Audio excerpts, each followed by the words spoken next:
Hello and welcome to Progressive Education Society's Modern College of Pharmacy e-lecture in the subject Natural Drug Technology. This is the setup of alcohol content determination for Ayurvedic formulations such as Asava or Arishta. Today we will be using Vaidyanath's Ashwagandha Arishta and we will determine the alcohol content in it. On the label you can find it has specified the alcohol content to be of around 11% volume by volume. This is it. So we will determine by the method specified by Ayurvedic pharmacopoeia and we will check whether the formulation contains the specified alcohol content. For that we require setup of an assembly which involves the use of heating mantle. This is an electric heating mantle with RBF, 1 liter RBF, a T-tube. Let's see how the T-tube looks. This is the T-tube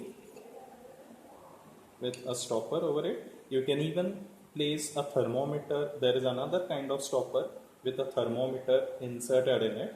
Even that is available. Then this is Graham's condenser. Then bent tube.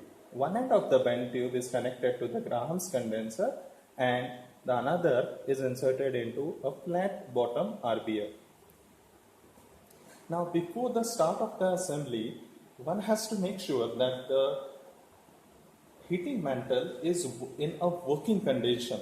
That means many of the time it happens that due to continuous usage of the heating mantle, sometimes the coil is not getting heated correctly.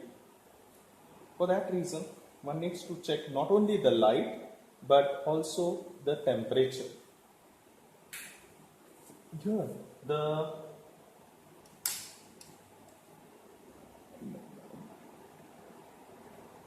knob which is present on the heating mantle, it does not specify the temperature, but it is the rate of heating. You can increase or decrease the rate of heating.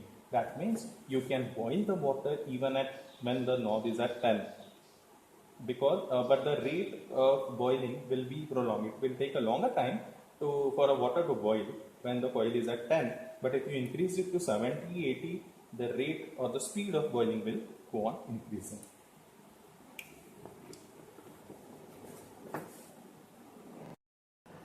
Next part is of the porcelain pieces. These are porcelain pieces. We need at least 2 to 3 porcelain pieces. We will be adding these porcelain pieces into the RBF.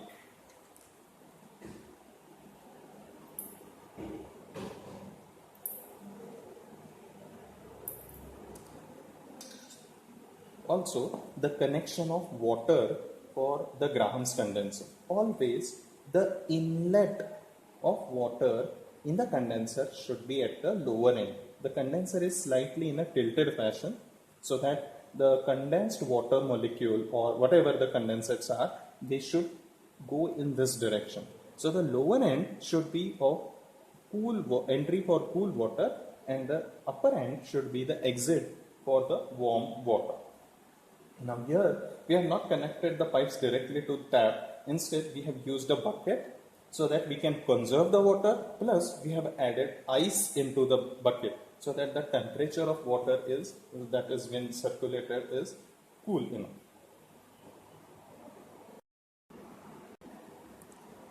Next is the collector wherein we will be collecting the distillate should have a marking of approximately 90 ml.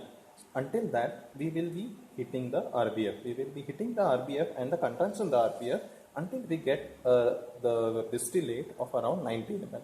So where is the 90 ml mark? For that, we need to create the 90 ml mark. We have taken exactly 90 ml of ethanol into it and we will be pouring this ethanol to the distillate just to make sure our 9 the mark of 90 ml. This will be an approximate mark with the help of a marker.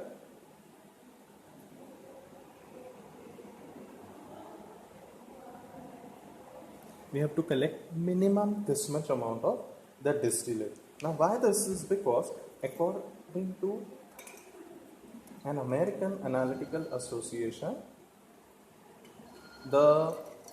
when you are heating around 150 ml of this formulation and if you are collecting 90 ml of the distillate, then there are no chances that the alcohol is present in the RBF.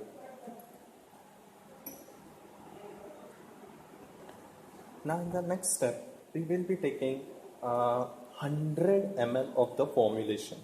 And when you are taking 100 ml of the formulation, always a 100 ml measuring cylinder should be used.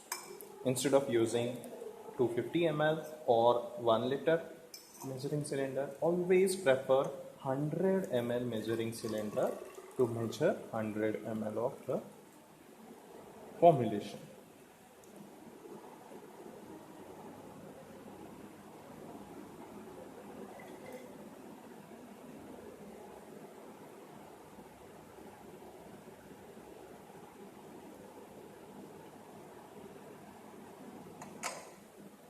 This is exactly 100 ml of the formulation. We will be adding the 100 ml of formulation into the RBF.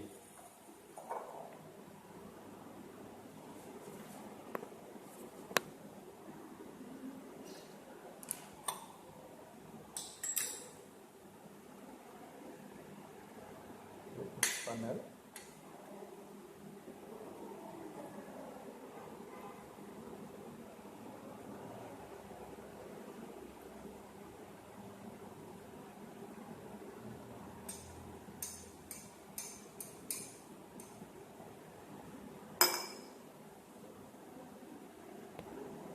Now next step is after addition of 100 ml of the formulation into the RBF, since the formulation is slightly viscous, there are chances that it may stick to the glass of the measuring cylinder. So what we are doing is we are rinsing the same measuring cylinder with 50 ml of water, and we will be pouring all this 50 ml of rinsers back into the RBF.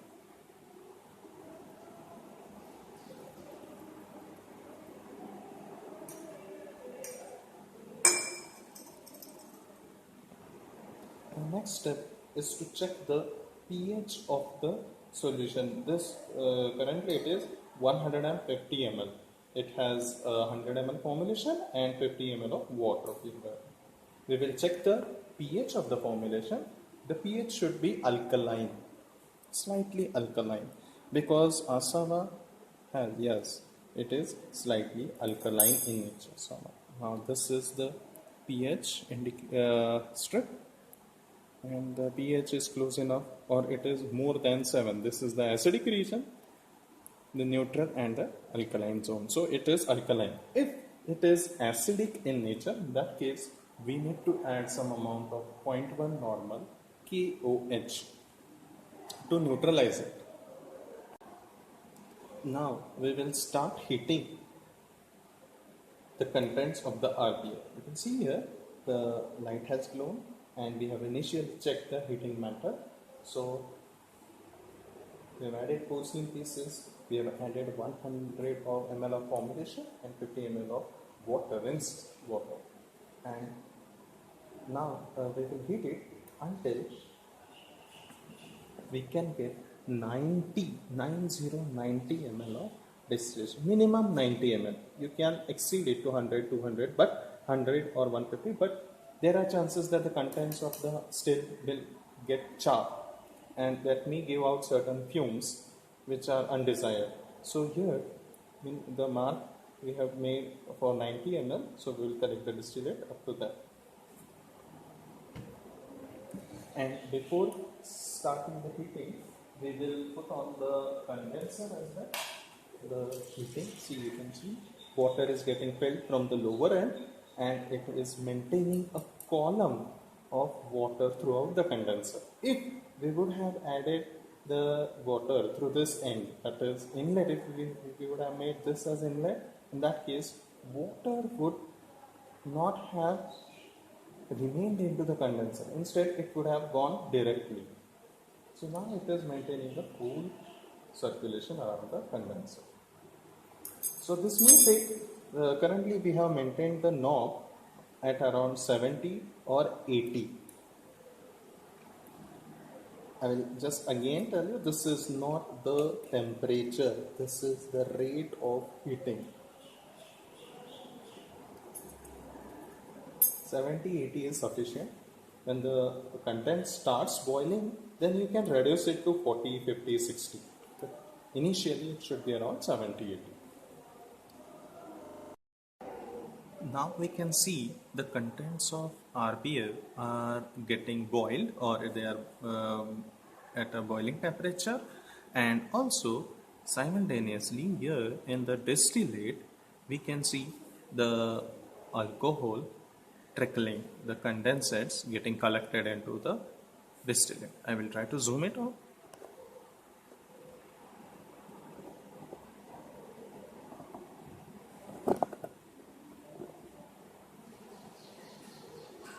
Yes, the distillate is coming into the collector.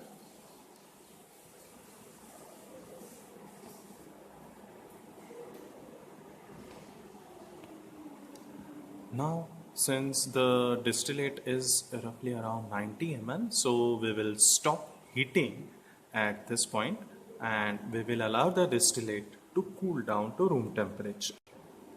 Now, since our distillate is cool, we will be determining the specific gravity of this distillate.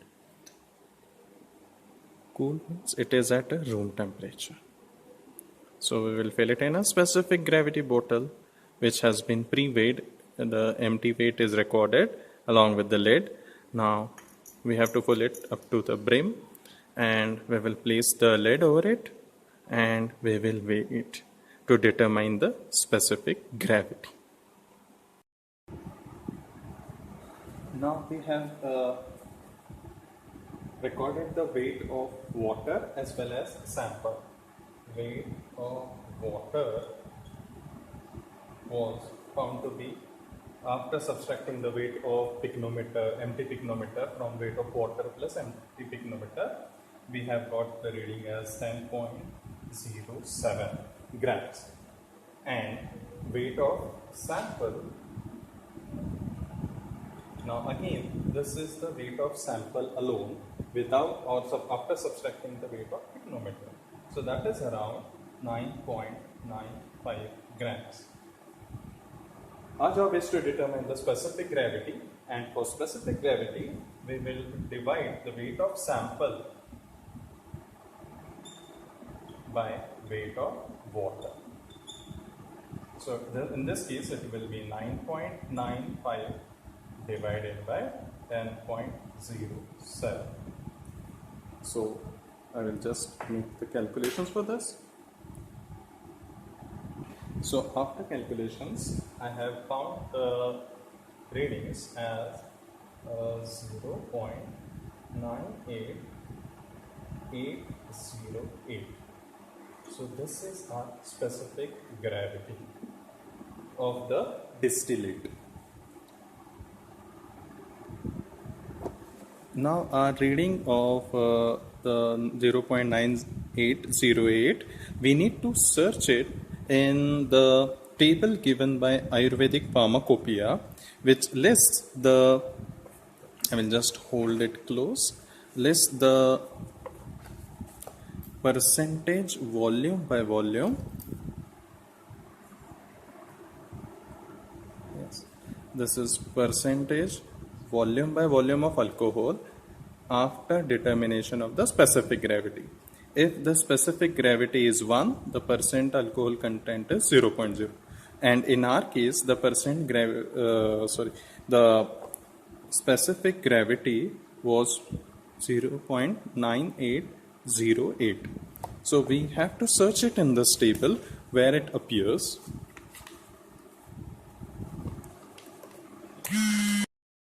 Now we can find the reading, close reading is 0.9880.